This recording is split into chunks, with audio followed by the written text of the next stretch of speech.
We started our teen special talking about teens and social media. Now we're diving deeper into cyberbullying. Did you know that 35% of Canadian teens are experiencing cyberbullying regularly? Here with insight and steps we can take to minimize it is Lisa Chang. Thanks, Lise. Thank you. Love that you're here. Brutal topic. Yes. So which platforms is cyberbullying happening on the most? Well, you know what? This unwanted and aggressive online behavior is growing in prevalence, but it's happening all over social platforms. If we're going to take it, from where it's happening the most down to the bottom, Snapchat, unfortunately, is where it's happening a lot. Okay. And then you have TikTok. On TikTok, it's also happening quite prevalently. And then you also have it happening on Instagram and Facebook. But in my research, what I also found is that it's actually happening on quite a few gaming platforms as well. So interesting. Yeah, we really need to look at that. Is there only one kind of cyberbullying, or are there several different types? Again, the research shows that there are multiple types of cyberbullying. So let's get into it. The first is harassment. And harassment can be defined where we experience harassment in regular life as well. Sending a lot of messages online to someone who doesn't want to receive them, that is considered online harassment. You have cyber stalking, which is stalking someone's online activity, including obviously on social media. The next one is a term called denigration, and this is something that actually we see very often on social media. It's unfairly criticizing someone when you don't know the whole truth, or that could even involve derogatory comments as well. Happy slapping. I don't know if you've ever heard of this one, but this is actually filming embarrassing scenes or photos of someone and then allowing that photo or that video to be distributed. And that could even include taking a snapshot of someone on a platform like, let's say, Snapchat. Then you have things like exclusion. So it's things that we typically experienced on, let's say, the recess yard. Okay, we're not going to invite you into this group chat. Those things are happening online. Outing and tricking, deceiving someone to get their personal information, so that's a huge privacy issue in itself.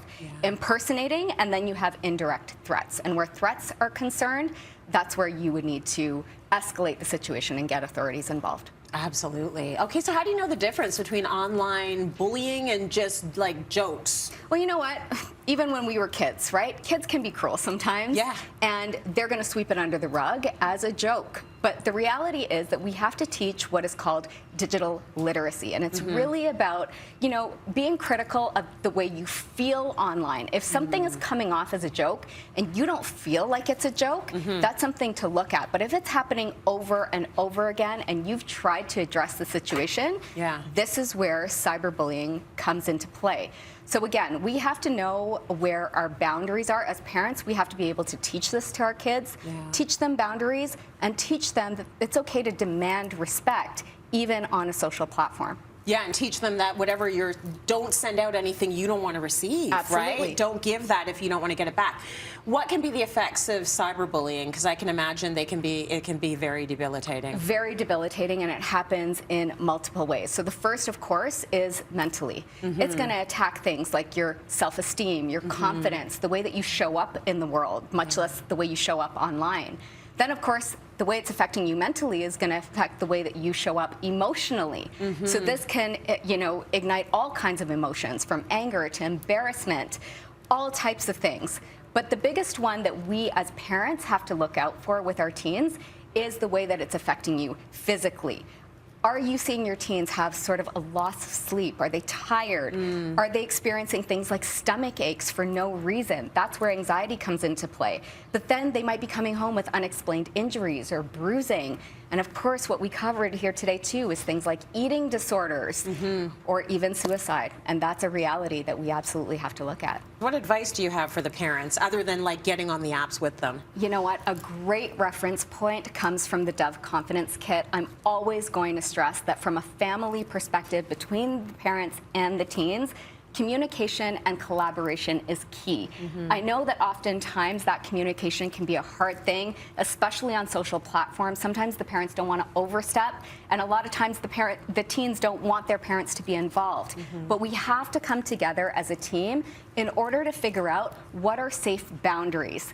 As a parent, do you get involved if you see that your kids are being bullied, or should you back off and let them handle it independently? That's step number one. Maybe that's something you evaluate. But always reassure and empower them. Speak confidence into your teens. And again, I'm always going to go back to having those regular conversations with your kids around what it means to be digitally literate and to be a digital citizen. Remind your kids that it's completely okay to unplug and walk away if they're feeling uncomfortable.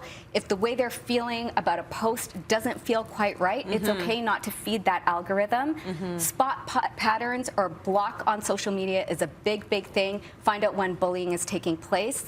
And always remember, if bullying is taking place as a parent, it's always okay to talk to the school yourself.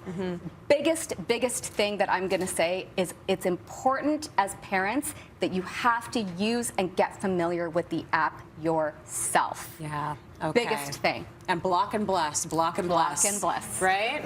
Okay, Lisa, thank you so much. The Dove Confidence Kit is available on cityline.tv. I think it's a must read for every parent. We're going to head to break. We will be right back. Stay with us.